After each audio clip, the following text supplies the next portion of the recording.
Hey everyone, I'm Candace Scalise for our CBS 21 Next conversation. Today we are talking about the Broad Street Market, a beloved building in the city of Harrisburg that has not been open since 2003 when there was a fire. Today, there was a wall that collapsed at that brick building. This is the video you're seeing right now. We sent Andrew Klein, one of our local reporters, to go check it out and see what exactly happened. So Andrew, what answers did you get today? This is a really historic building we're talking about here, and now we're looking at it in ruins again.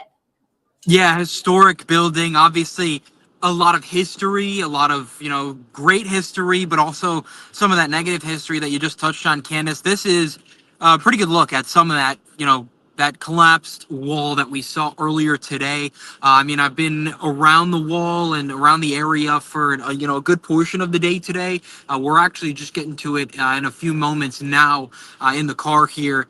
What we're learning is, we don't have the information of what exactly happened inside, but we are hearing from officials the historic impact. So we know that this building has been around for over 150 years in Harrisburg, and because of that, it may not be the strongest building on the inside anymore. Could be some issues with the foundation because it's been around for such a long time. So, we're continuing to hear from officials, learn as much as we can about what caused this wall to collapse. But right now, we do not know exactly what it was that caused the wall to come down.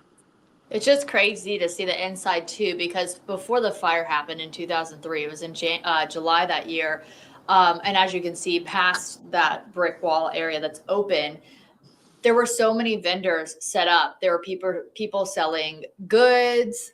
They were selling coffee. They were selling fruit. They were selling food. They were selling homemade items, treats for dogs. Like they sold a little bit of everything there. So to see it just wide open like that is crazy. And now to see the wall that's tumbled down, it's been a lot of talk with the city. I know the city council is going to be talking about it tonight about like, how do we rebuild this thing? But it sounds like, just looking at this, obviously that's not good. So does the age impact the future of this building, the fact that it is so old? What did you learn when you talked to a contractor today?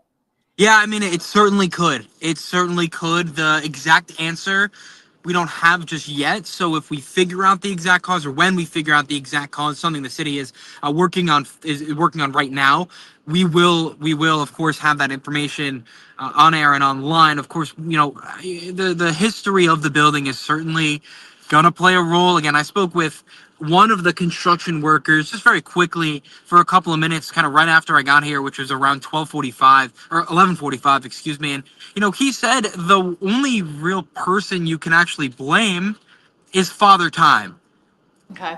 because Father Time is undefeated, of course. So I thought that was interesting because now it's going to pose the question of, what do you do with this location? What do you do Mhm. with the Broad Street Market and the current building? Because the restoration plans have been laid out. The mayor came and showed the restoration plans to people in January of this year. But how will Wow. this impact those restoration plans? Will they even be able to proceed the way they currently plan to proceed?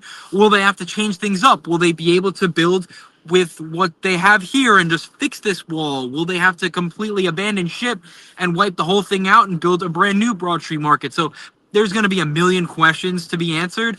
Those are some of the big ones to me as of right now. But age is going to play a role in some way, shape, or form. The age of the building is going to play a role. We just don't know exactly what role it's going to play right now.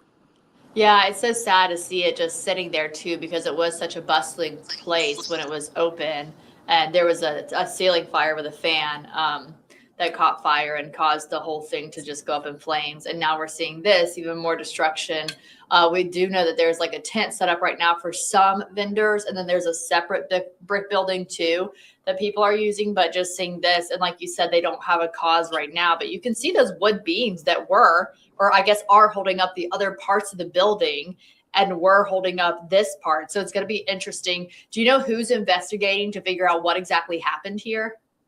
The city, I know, has contractors and engineers, architects that are there. Okay. I don't actually see any right now. I know they have been there throughout the day today. We saw a couple of them earlier. I don't see anybody in there right now. We're just kind of sitting in the parking lot across the street where we can see the building and have eyes on it. But I know they have contractors that are taking a look, engineers that are trying to figure out what happened here. So Yeah. that, that's all information and things that the city is looking into as we speak. Do you know what they're supposed to talk about tonight, as far as the, and this will be my last question, as far as the city council and the Broad Street Market, do you know what's on the agenda? I do not. I know it is something on the agenda. That's information that we can, we'll continue to talk about. That's something I'll probably mention at 5 and 6. And I know CBS 21, we're going to be there at that Right. meeting. So we're going to be there, of course, to hear about the budget situation, but getting, some more information on the Broad Street Market is going to be an important part of our Yeah, I evening. know it's on the agenda right now, but I'm not sure exactly what for. And we have our reporter Alex Still who will be there because they're supposed to talk about the budget for 2026, which is going to be an interesting topic of discussion too. So we'll definitely tune into that. And I can see it's very cold and some snow flurry. So we're going to be talking about that too on CBS 21 next, or later on today, with our meteorologist on air. So stay warm out there as we see you on the news tonight. And then, thanks for updating us about what you found out today regarding this. I know it's still a lot of tentative information, but any information is good as we continue to learn more about what's going to happen with this historic building. So Andrew, thank you. Yeah, thanks, Candace. All right, that does it for us tonight. You can head to cbs21.com. We'll keep you updated there on this Broad Street Market building and what happens at City Council tonight. The mayor's going to be asking for a raise. We're also talking about some snow flurries that you might be seeing and the temperatures dropping even more tonight before it warms up. So tune in to CBS 21 News at 5 and 6 tonight. And then, of course, you can always follow us on YouTube and on our website, cbs21.com. Have a good one. Stay warm, everybody.